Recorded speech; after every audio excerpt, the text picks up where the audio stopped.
zaman di mana tenggelamnya Atlantis dan bangkitnya kaum Arya, berdirilah kerajaan gemilang yang memerintah dunia. Lalu datanglah kerajaan kegelapan Acheron yang dipenuhi oleh penyihir kejam yang mencari rahasia kebangkitan, yang membuat topeng dari tulang raja mereka, membangkitkan kekuatan dengan darah murni putrinya. Topeng yang dapat memanggil iblis yang mengerikan dan memberikan kekuatan yang luar biasa. Acheron membantai warga peradaban dunia, dan hanya suku barbarian yang berani dan berhasil mengalahkan mereka. Topeng itu kemudian dipecah. Setiap suku membawa pecahannya dan disembunyikan untuk menghindari dunia dalam kekacauan dan kehancuran oleh topeng itu lagi. Namun, datang ramalan bahwa akan ada seseorang yang memakai topeng itu lagi dan memerintah dunia dengan kejam dan penuh darah.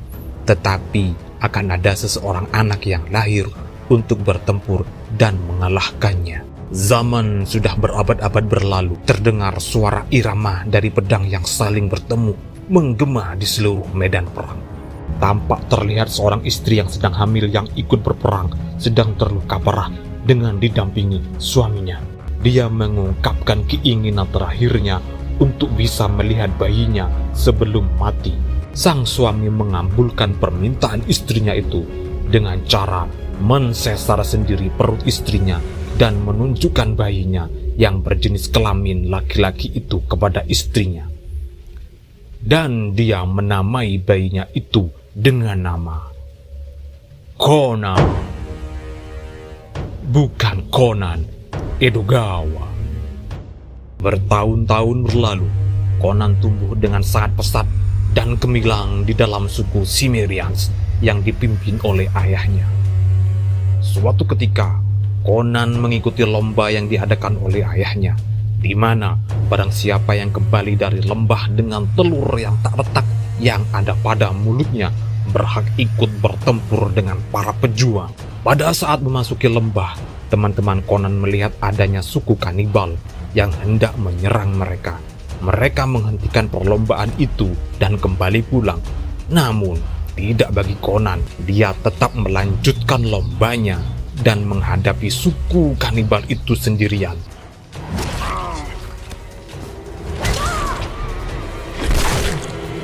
Dengan gagah berani, Conan berhasil mengalahkan mereka semua dan kembali dengan memenangkan perlombaan itu. Corin, ayahnya, melatih Conan menggunakan pedang dan membuatkan pedang yang sangat spesial laksana pedang naga puspa dan memberikannya ketika dia sudah siap. Keesokan harinya, desa mereka diserang oleh segerombolan pasukan yang dipimpin oleh Khalarzim yang membantai seluruh desa mereka. Corin yang terkena panah tertangkap oleh musuh. Dan ternyata tujuan Khalarzim adalah mencari potongan terakhir topeng iblis yang disembunyikan oleh Corin. Conan yang mengetahui hal itu segera berniat menolong ayahnya. Dia berhasil menebas hidung salah satu anak buah Khalarzim. Tetapi karena dia masih bocah yang belum mempunyai cukup ilmu, akhirnya dia juga ikut tertangkap. Dengan bantuan dari putrinya Merikui yang mempunyai kekuatan sihir, akhirnya Khalarzim berhasil menemukan potongan terakhir dari topeng iblis itu. Khalarzim merantai Conan dan ayahnya dengan bejana penuh cairan api di atas mereka, kemudian meninggalkannya. Putrinya Merikui mengambil pedang Conan dan membawanya. Masih kobra aja dia. Kini hanya tinggal butuh darah suci untuk menyempurnakan ritual topeng iblis dan untuk membangkitkan penyihir jahat, istri Khalarzim yang telah mati. Sementara itu, Corin mengorbankan dirinya agar Conan selamat dari bejana yang penuh magma itu. Di depan jasad ayahnya dan di depan desanya yang habis terbakar, Conan mengangkat pedang ayahnya dan bersumpah akan menuntut balas.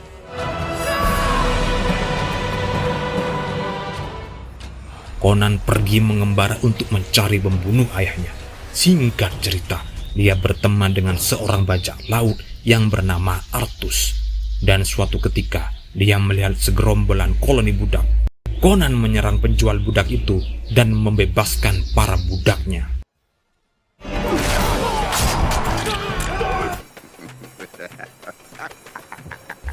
Di sebuah kota Mesantia, di tengah pesta, Conan melihat seseorang yang dulu ikut menjadi bawahan Khalarzim saat penangkapan ayahnya. Dia bernama Lucius. Dialah yang dulu hidungnya ditebas oleh Conan kecil. Saat ini, Lucius sedang mencari seorang pencuri yang bernama Elahan. Selanjutnya, Conan membawa Elahan dan membuat dirinya ditangkap oleh prajurit agar bisa masuk ke dalam penjara Lucius. Di dalam penjara, Conan bertanya baik-baik kepada bawahannya di mana Lucius berada. Malah dia meledek Conan. Lawang ditanya baik-baik kok malah ngeledek. Iya, Conan langsung pakai mode kasar dong. Dia hajar itu semua pengawal dengan barbar dan akhirnya dia memberitahu ruangan Lucius. Conan langsung menyerang Lucius di ruangannya yang saat itu sedang menyiksa Elahan. Dia membuat kesepakatan akan mengampuni Lucius jika memberitahu tempat Khalarzim. Lucius yang ketakutan memberitahu tempat Khalarzim yang bernama Khor Kalba dan tujuannya mencari gadis keturunan Acheron yang mempunyai darah suci. Kemudian dia memasukkan kunci penjara para budak ke dalam mulut Lucius dan memaksa menelannya. Dia membawa Lucius ke depan para tahanan budak dan berkata, "Jika ingin bebas, ambillah kunci penjara yang ada dalam perut Lucius ini. Selanjutnya bisa kita tebak dan seperti yang netizen harapkan, mampus itu Lucius." Elahan mengucapkan terima kasih kepada Conan dan jika dia membutuhkan bantuan jalan untuk masuk ke Khor Kalba, dia bisa menemukannya di kota Argalon. Di suatu tempat bernama Shaipur Monastery, ada seseorang biksu tua yang bernama Fasir sedang meramal Tamara, seorang gadis cantik yang ternyata sebenarnya dia ini keturunan klan Acheron yang mempunyai darah suci, bahwa akan ada seseorang kesatria yang akan membawanya ke tanah kelahirannya. Di sisi lain, Khalarzim beserta pasukannya yang merasakan adanya aroma gadis berdarah suci yang diradar oleh putrinya mulai memasuki wilayah Shaipur. Dia menghancurkan dan membantai semua isi tempat itu.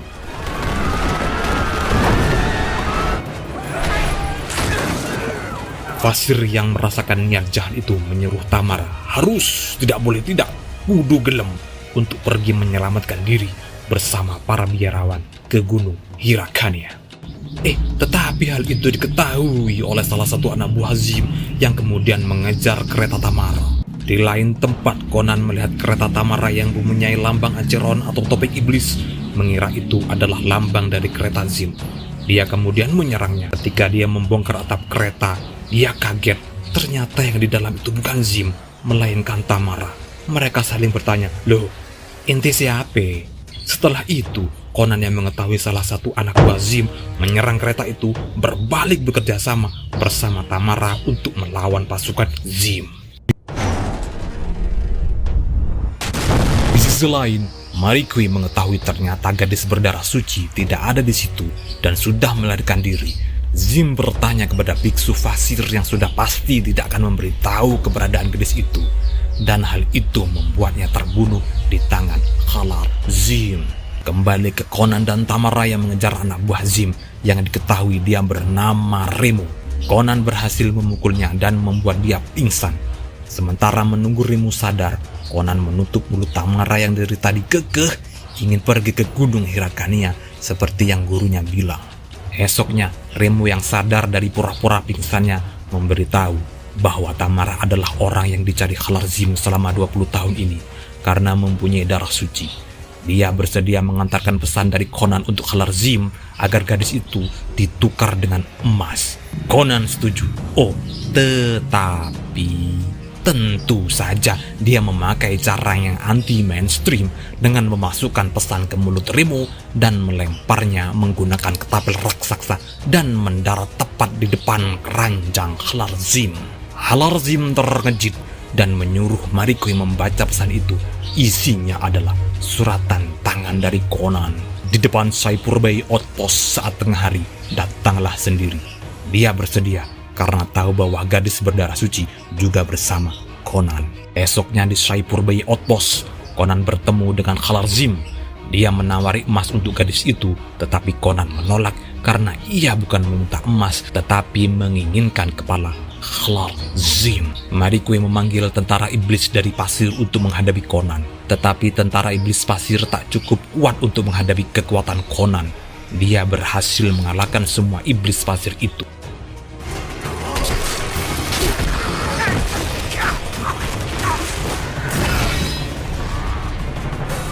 Di depan Khwarazm, dia mengaku dia adalah anak yang dulu dipaksa melihat ayahnya mati di depannya. Zim teringat akan hal itu dan mereka pun bertarung. Marikui yang melihat ayahnya semakin terdesak oleh Conan berbuat licik dengan melempar bumerang beracun yang berhasil mengenai Conan. Conan yang terkena racun pun kewalahan menghadapi Zim. Untung saja Tamara tepat waktu dan berhasil menyelamatkan Conan dengan cara membakar pertalet yang tumpah di depan mereka. Setelah itu, mereka loncat ke laut dan berhasil diselamatkan oleh teman bajak lautnya, yaitu Artus. Di dalam kapal, Artus membantu Conan pulih dari luka dan racun yang dialaminya. Namun tak lama setelah itu, kapal mereka diserang oleh pasukan Zim yang dipimpin oleh Ukafa. Setelah bertempur dengan sangat seru, Conan dan kawan-kawan berhasil mengalahkan dan membunuh Ukafa beserta pasukannya. Setelah itu, Conan meminta Artus kembali ke Mesantia bersama Tamara, sementara dia sendiri akan menghadapi Zim di kerajaannya Khor-Kalba. Artus menyuruh Tamara mengantarkan peta jalur tercepat kepada Conan yang tertinggal di kapal. Esoknya, ketika Tamara hendak kembali ke kapal, Marikui beserta pasukannya berhasil menculiknya. Conan yang merasakan hal aneh menyadari ternyata Tamara diculik oleh Marikui.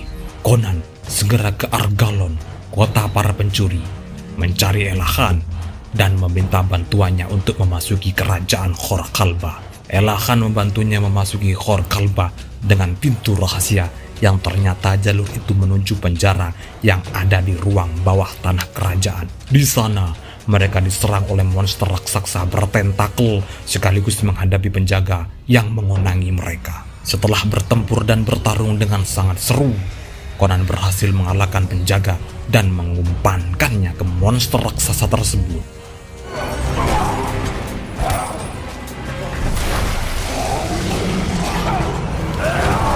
Sementara itu, iring-iringan Khwarazm yang membawa Tamara untuk dikorbankan sebagai wadah untuk membangkitkan istrinya menuju ke Gua Tengkorak, di mana ritual itu akan diadakan. Conan melihatnya dan menyuruh Elahan untuk kembali karena tugasnya sudah selesai. Marikui menyarankan ayahnya agar memakai pedang barbarian yang dulu sempat ia curi untuk melakukan ritualnya. Topeng itu pun hidup dan Zim memakainya. Ketika dia akan memanggil roh istrinya, Conan yang sudah dari tadi gatel ingin menghajarnya, wis gak pakai kesuwen, langsung menyerangnya.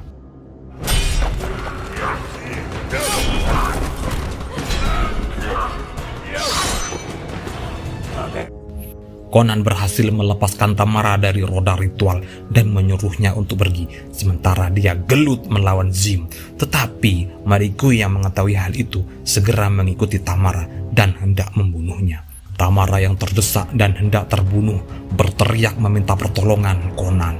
Conan yang mendengar teriakan Tamara segera menghampiri dan menolongnya. Dia memotong tangan Marikui dan Tamara menendangnya hingga ia terjatuh dan tertusuk di sebuah lubang. Setelah jeda iklan, Conan kembali melanjutkan pertarungannya dengan Khwarazm. Kali ini, dia berhasil merebut pedangnya dan berhasil menjatuhkan Zim.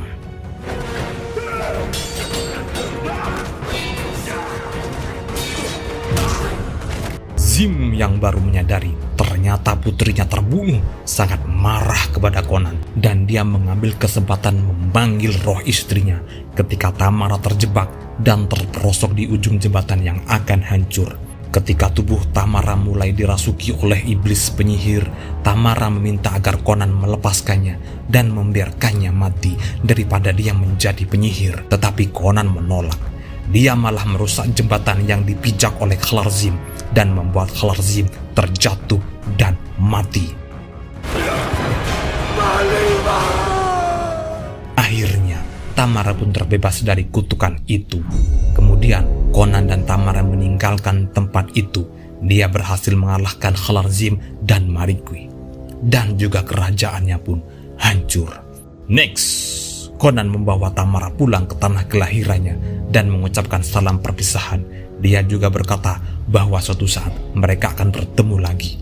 Akhir cerita, Conan kembali ke puing-puing tanah kelahirannya, mengingat masa lalu bersama ayahnya. Setelah itu, dia mengangkat pedang sebagai wujud kemenangannya.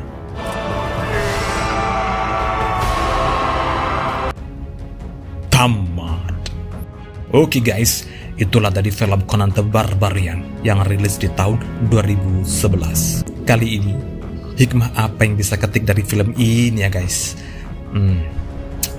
Apa? Kalau menurut saya, angkatlah pedangmu dan raihlah mimpimu. Kalau menurutmu, tulis di komentar. See you.